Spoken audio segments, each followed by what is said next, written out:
let's go to A-22-5. This is a regulation text amendment under section 2.2, 4.6, and 8.8 for inclusionary zoning. It's initiated by the commission. I won't re-summarize this one because we've had it open for a while. I will only update that since our last meeting, we have had a review by Mr. Beecher. I think Alice is bringing that up on the screen now. Mr. Beecher made one small comment, which is so minor. I think I actually forget what it was, Alice. It's just a reference to the table, I believe. Yes, it was the way it was worded. Draft. Red line.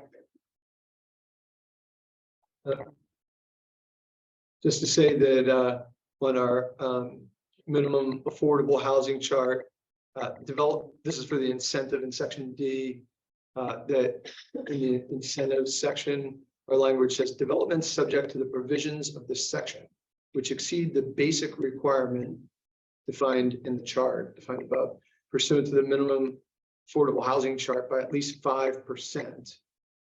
So he's just saying, I'm assuming that this does mean exceed what is in the chart by at least 5%. I think his assumption is correct.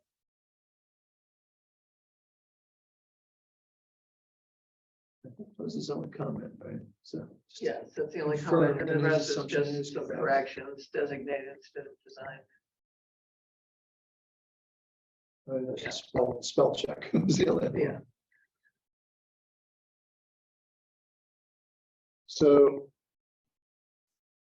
this is now essentially ready for action. We have edited this already to exclude the RAAA and the RAA zones. Made the minimum 5 or more dwelling units, and we referenced the chart rather than the flat 14%. The chart is at the end because remember, if everybody remembers that kind of in the smaller numbers, the rounding got a little bit funky. So now we have a chart. How high up does a chart go, like the number of units? From starting at 5 units in a project up to 30 units. Each number of units has an exact number of minimum affordable. It starts at 1, 2, 3, 4. So it goes up to 30. And then after 30, at the very bottom of the chart, it says further calculations would be 14% of the total. Okay. So if there's like 100 units, then it's just okay. Got it. So like Dr. Lipton's project that we just heard, which by the way, he knew that we were obviously talking about this. So they've drafted that project to basically comply with this regulation. Yeah.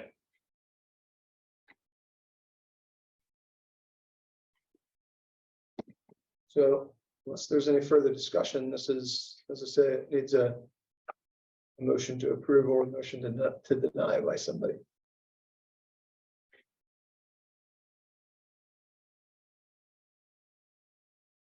Or a motion to continue. Would anybody want to express why he or she is silent at this moment? What are the complications as anybody sees them for voting on them affirmatively? I don't think I have anything else to add. I was about to make a motion. My only issue is that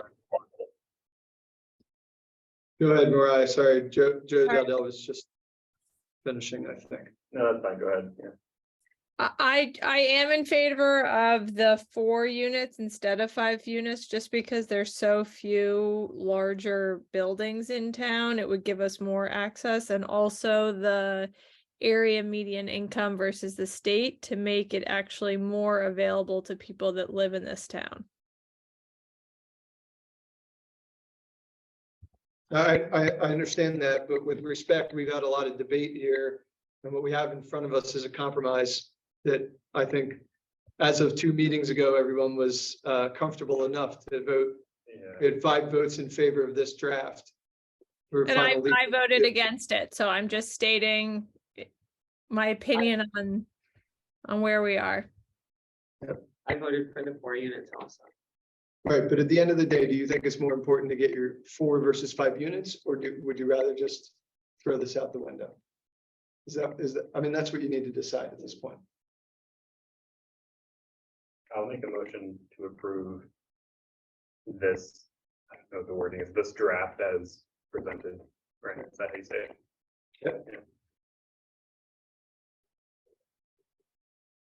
Okay, there's a motion to approve the regulation text amendment as drafted and before us. Is there a second? I'll second it. My reservations continue. I'm obviously against increased density of any kind, but I certainly would rather have an increased density of affordable and non-affordable. But I would rather have seen it delineated by the sewer district. But I'm in the spirit of trying to get this goddamn thing moving. I'm going to second the motion and vote for it. Okay. Motion's been made by Mr. Dowdell and seconded by Mr. Katz to approve the text amendment as drafted. Is there any further discussion? We've heard from Ms. O'Cronley. Scott, Well, do you have anything to add? I still on the 4 units and just a little bit with I had issues with the zones as well, John. So, but overall, I like the idea overall. I just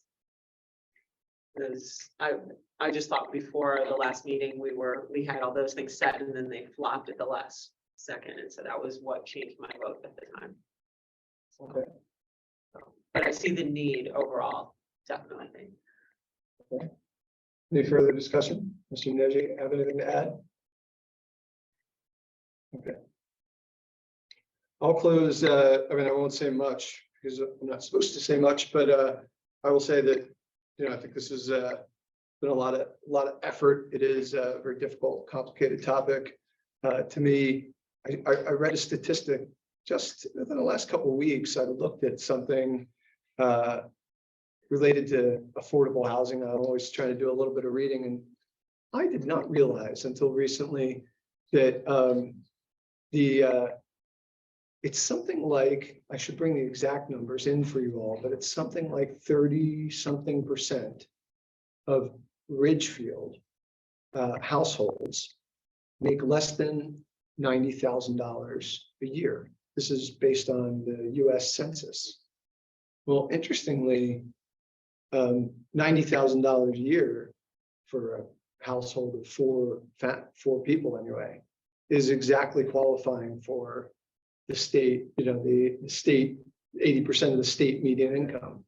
So in fact, just that's the first test, of course. Then there's, you know, 30% of your salary and all that kind of stuff going to housing. But I did not quite realize what a large percentage of Ridgefield actually does essentially qualify under the 80% threshold on income. I was surprised by that. Looking at that only made it seem more important to me that we do something. Yeah. Move the needle. And I know we have a lot of state legislation in progress. I also think that it's important that we do something, or else again, we're giving state legislators and activists from outside the area all the reason to come in and override our zoning regulations and our zoning commission, because the accusation is that we do nothing. So I think we need to do something. That's my opinion. And so I think that doing something is better than doing nothing. This is not as perfect as I would like either, but if there's no further discussion, then we have a motion made and seconded. We've had discussion. I think everybody's got to say something. I'll call for a vote. So all those in favor? Mr. Katz, Mr. Dowdell, Mr. Neji, Ms. O'Cronley, I see your hand up for the record. Are there any opposed? Are you voting for? I'm sorry, your hand was kind of. Yeah, I mean, at this point, there's so few of us, there's no point in not voting. Okay. So we can't change those. So that's a limits, yay? so. Okay, so Ms. Constantino is a yay. Is there any voting no? I guess not. Okay. All right. So motion carries. It's unanimous. Did you vote? Chair doesn't, I don't usually vote. I will vote in favor. Yes. I vote in favor, for sure. 6 in favor. I don't usually vote when it's unanimous anyway. I just say it's unanimous. That's normal. This is Kurt Carr on the record.